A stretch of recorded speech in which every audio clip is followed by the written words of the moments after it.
প্রিয় বন্ধুরা, উঠে আসছে আপার প্রাইমারি থেকে গুরুত্বপূর্ণ কিছু খবর আপডেট। সামনে এলো বিরাট বড় একটি খবর। বেশ কিছু গুরুত্বপূর্ণ তথ্য থাকছে এই ভিডিওতে। অবশ্যই এই ব্রেকিং ভিডিওটিকে তাই শেষ পর্যন্ত দেখার প্রয়োজনীয়তা রয়েছে এবং চ্যানেলটিকে এখনই সাবস্ক্রাইব করে নিয়ে সঙ্গে থাকুন। বন্ধুরা, আপার প্রাইমারি থেকে উঠে আসছে একটি বিরাট বড় খবর। ফের পুনরায় আরও একবার ইন্টারভিউয়ের সম্ভাবনার জায়গা কিন্তু থেকেই যাচ্ছে, যা প্রথম থেকেই আপনাদেরকে বলে আসছিলাম যে আপার প্রাইমারি যে এখানেই সমাপ্তি ঘটল তা কিন্তু নয়।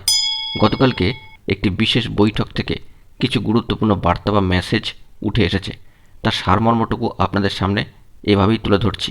বন্ধুরা, যে বিষয়টি জানা যাচ্ছে, আপার প্রাইমারির সমস্ত বিষয় এখন মহামান্য কলকাতা হাইকোর্টের অবজারভেশনের মধ্যেই রয়েছে এবং মহামান্য কলকাতা হাইকোর্টের তরফ থেকে যেভাবে এবং যে ধরনের নির্দেশ দেওয়া হবে সেইভাবেই কিন্তু স্টেপ বাই স্টেপ কমিশন এবং কমিশনের চেয়ারম্যান সাহেব সেইভাবেই কিন্তু স্টেপ বাই স্টেপ এগিয়ে যাবেন।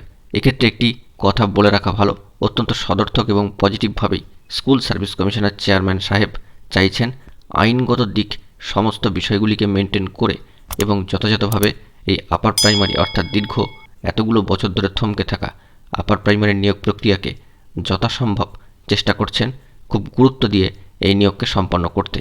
ইতিমধ্যেই যে বিরাট খবরটি উঠে আসছে যে সমস্ত শূন্যপদগুলি থেকে গেল মূল শূন্যপদ থেকে, সে বিষয়ে মহামান্য কলকাতা হাইকোর্টের অবজারভেশনে যদি মহামান্য কলকাতা হাইকোর্টের তরফ থেকে নির্দেশ দেওয়া হয় ওই সমস্ত পদে ইন্টারভিউ করানোর জন্য, তবে কিন্তু কমিশনের তরফ থেকে ইন্টারভিউ করানো হবে। কমিশন এই বিষয়ে একেবারে প্রস্তুত, সেটি কিন্তু জানা গিয়েছে। বন্ধুরা, জানা যাচ্ছে ইন্টারভিউ বঞ্চিত আপার প্রাইমারি চাকরি প্রার্থীবৃন্দের তরফ থেকে গতকালকে একটি বিশেষ বৈঠক করা হয়েছিল এবং দেখা করা হয়েছিল চেয়ারম্যান সাহেবের সাথে। সেইখান থেকে এই বিশেষ বার্তাটি উঠে আসছে। এর সাথে বন্ধুরা, ওই গুরুত্বপূর্ণ মিটিং বা বৈঠকের থেকে আরও কিছু বিষয় উঠে এসেছে যে মহামান্য কলকাতা হাইকোর্ট যদি ওই মেধা প্যানেল বা মেধা তালিকা দেখে সন্তুষ্ট হয়ে যান তবে কিন্তু কাউন্সেলিংয়ের নির্দেশও আসতে পারে। পাশাপাশি যদি রিপ্রসেসিং শুরু করার কথা বলেন তবে তাই কিন্তু হবে, এমনটাই কিন্তু চেয়ারম্যান সাহেব এর তরফ থেকে বার্তা দেওয়া হচ্ছে। এর সাথে আরেকটি বিষয়কে এখানে উল্লেখ করি যে সিট আপডেটের মতো গুরুত্বপূর্ণ বিষয়টিকে পুনর্বার কমিশনের চেয়ারম্যানের কাছে কিন্তু আবার অবগত করানো হয়েছে বিষয়টিকে নিয়ে এবং সিঙ্গেল বেঞ্চের সমস্ত বিষয়কে তুলে ধরা হয়েছে এবং অবগত করানো হয়েছে চেয়ারম্যান সাহেবকে।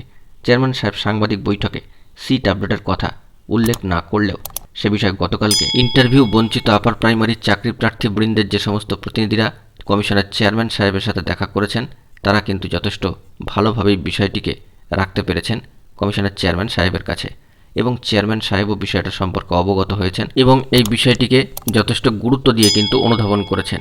এখন আমাদের অপেক্ষা করতে হবে যে উভয় পক্ষের তরফ থেকে কবে ভালো খবরটি উঠে আসে। বন্ধুরা, এ বিষয়ে আমার আপনার সকলের নজর থাকবে।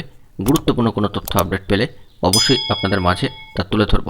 তাই বন্ধুরা, এখনই এইমাত্র অথেন্টিক নিউজ আপডেটগুলি পাওয়ার জন্য চ্যানেলটিকে সাবস্ক্রাইব করে সঙ্গে থাকুন।